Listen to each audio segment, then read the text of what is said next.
What's up guys, my name is Ace, and I've got a really quick video for you guys. It turns out Treyarch adjusted the movement in Cold War's multiplayer with the most recent update, and as far as I can tell at least, this wasn't mentioned anywhere in the patch notes.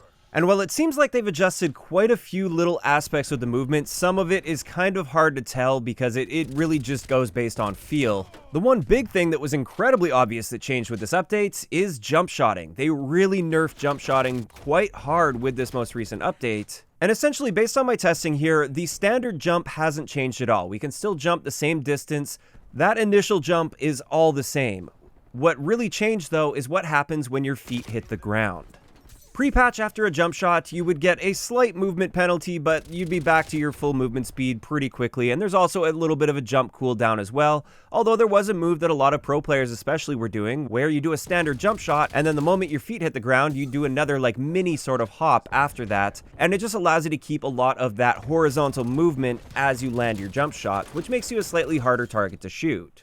With this most recent update, what they did here is once your feet land, you will be essentially locked in place for a short period of time where you really can't strafe side to side at all while aiming down sights. And the best way to show this off is this clip here. I am strafing all the way to the side as hard as I can the entire time here. And you'll see once I land from that jump, it's like I just completely stop moving. Even though my stick is pushed all the way to the side, I am locked in place for a short period of time before I'm able to start strafing again. And also, if you try that little second hop when you land on a jump shot, it just isn't effective anymore because you're locked in place. You aren't going to continue that horizontal momentum at all on landing. So with this change, you can still jump shot. However, it's a lot more punishing to be doing this, especially when you initially land. So this was quite a large nerf to jump shotting in Cold War. But on top of this, a lot of people have also been reporting that they feel like the sliding has changed. And if anything, it feels like it's a little bit faster. And I tend to agree with that, just based on the feel of this. It does feel like they've adjusted the acceleration or something on the slide a little bit.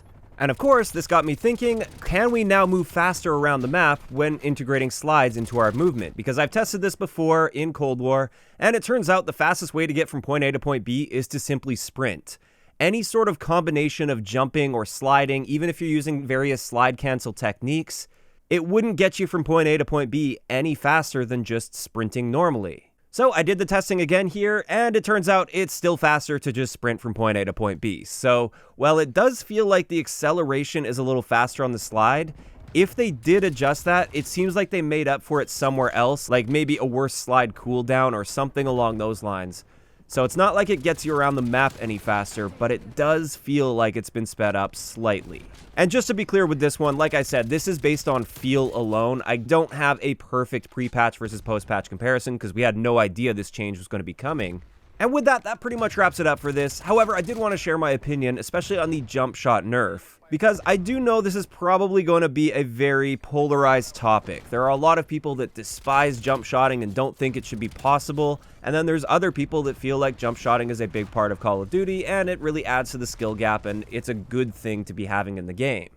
And for me personally, I'm sure this isn't a surprise to a lot of you that have been around the channel for a while, I tend to lean more toward the latter. I think jumpshotting is generally a good thing in Call of Duty because it does increase the skill gap, providing you options to challenge people that are stationary for more aggressive players. So having an effective jump shot mechanic encourages movement and aggression in game, and gives you counterplay against people that are being stationary and just camping and pre-aiming and waiting for you. So this is why I tend to lean more to that side of jumpshotting being a good thing in Call of Duty, as long as it's kept in check in some way, like having a jump cooldown. Honestly, I think before this patch, jumpshotting was just fine as it was. But I realize not everybody's going to agree with that, and that's totally fine. I definitely understand the arguments on the other side of it as well. I just feel like it's overall better for the health of the game, but that's just me. Of course, I'd like to know in the comments section below, what did you guys think about this huge jump shot nerf in Black Ops Cold War's multiplayer? Do you think this is a good change or a bad change? Also, just one more note I wanted to tag on here. Treyarch so far has been pretty good with their patch notes and actually telling us all the things they are changing. However, I did want to bring up the fact that it seems like they're starting to drop the ball here, at least with this most recent update. They didn't let us know that the harp got fixed, which, I mean, I'm glad it got fixed. I'm not complaining about that, but that never ended up in the patch notes. And then on top of this, a movement change, which is a big deal. This is something that's actually affecting gameplay like all the time. This isn't some little minor thing. This is a pretty big deal. This movement change wasn't mentioned anywhere as well. So yeah, just wanted to bring that up just in case anybody from Treyarch is watching right now. It would be really nice if we could get those solid patch notes again where you actually tell us everything you're changing, because it's always so frustrating to try and have to figure this stuff out for ourselves with no official confirmation or indication that anything actually changed. If you enjoyed the video, a like rating is always appreciated, and don't forget to subscribe for more if you haven't already. I'll talk to you guys next time.